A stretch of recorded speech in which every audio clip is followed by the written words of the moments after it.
دعا کی قبولیت کے لیے اور عمل کی قبولیت کے لیے خاص وظیفہ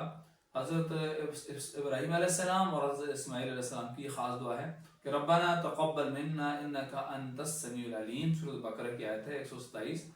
کہ ہمارا تو ہماری جانب سے اس کو قبول فرما اور تو ہی سننے والا اور جاننے والا ہے۔ جب بھی کوئی بھی آپ نیک اعمال کریں، کوئی بھی نماز پڑھیں، آپ قربانی کریں، صدقہ دیں یا نماز نفل پڑھیں، اور اس کے بعد آپ نے اس دعا کو پڑھنا ہے یا دعا پڑھیں، جب اس کے بعد اس دعا کو آپ پڑھیں گے تو ابراہیم علیہ السلام کی سنت بھی ادا ہو جائے گی، اور ابراہیم علیہ السلام کی سنت کے ساتھ ہی یہ ہوگا کہ آپ کا جو عمل ہے اللہ تعالیٰ اس کو قبول فرمائیں گے، کیونکہ آپ نے نیک عمل کیا ہے، اور نیک عمل کرنے کے بعد پھر آپ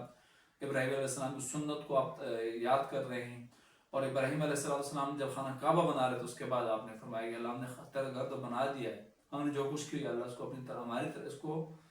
تو قبول فرمائے اللہ ہماری طرف سے۔ تو جب ظاہر ہے کہ جب بندہ نیک عمل کرے گا، نیک عمل کرنے کے بعد پھر اس دعا کو پڑھے گا تو اللہ تعالیٰ اس کو ضرور قبول فرمائیں گے۔